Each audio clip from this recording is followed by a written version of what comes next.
ESCOFFIER'S is the new 5-star character coming in version 5.6, and in this video, I'm going to analyze and discuss her kit in detail.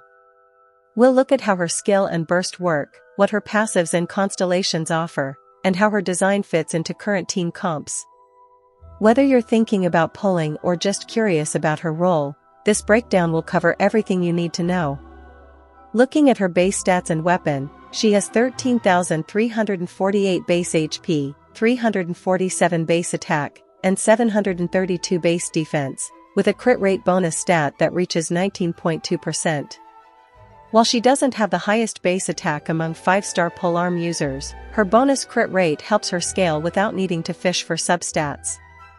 She's not built like a traditional main DPS, instead, her strength lies more in her utility and how she interacts with the team. Her normal attacks are fairly standard: 3 quick spear strikes, a charged upward thrust that consumes stamina, and a standard plunge attack. These aren't groundbreaking, but that's fine since her real value comes from her skill and burst.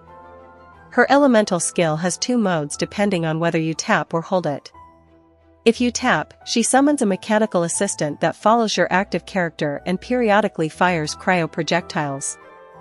These frozen parfs deal cryo damage based on 216% of ESCOFFIER'S attack at level 10 and last for a full 20 seconds, making her a solid choice for freeze teams.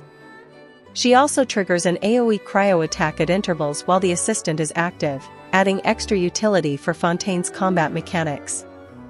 If you hold the skill instead, the assistant switches to a stationary mode, absorbing elemental energy from attacks in the area.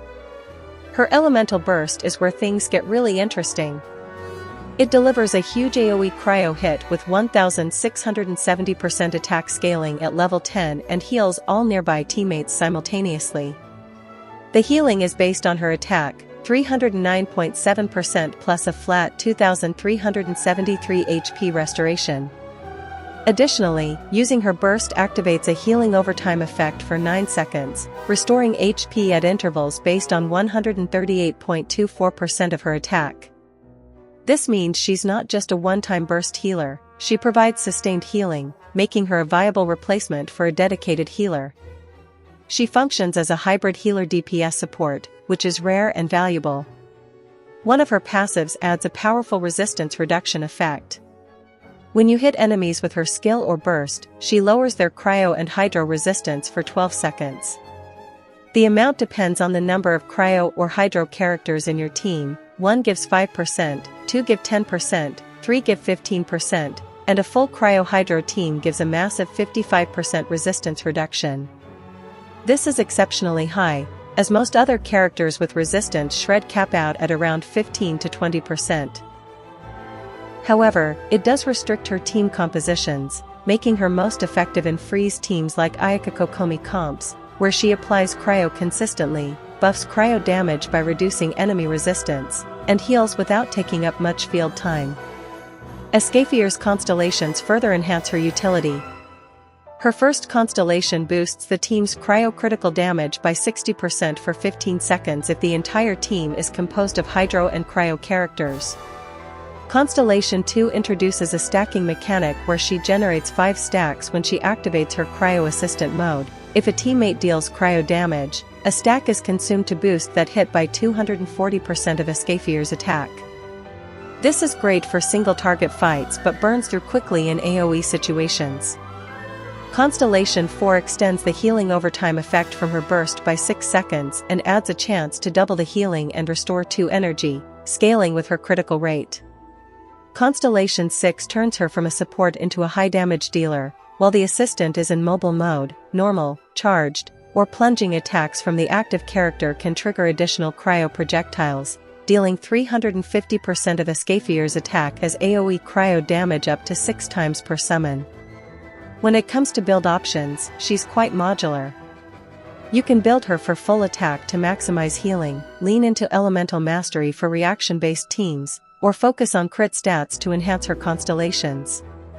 She fits well into freeze teams, supports mono cryo setups, or serves as an off-field cryo applier.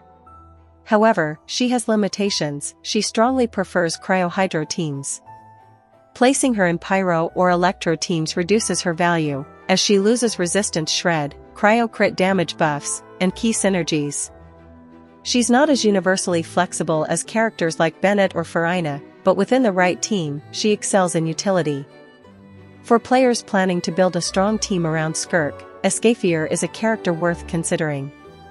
She provides consistent off-field cryo application, team healing, and powerful resistance reduction, which synergize well with Skirk's playstyle, especially in free setups. With the ability to reduce cryo resistance by up to 55%, ESCOFFIER'S can significantly boost Skirk's damage in teams that keep enemies frozen. Additionally, her healing supports Skirk's playstyle by allowing for longer field time. If you're planning to pull for Skirk or saving for a future rerun, it's worth considering ESCOFFIER'S as a core part of your team. She offers strong utility and fits naturally into a cryo-hydro team structure that complements Skirk's strengths. What do you think? Are you planning to pull for her? Comment down below your thoughts, and as always, thanks for watching.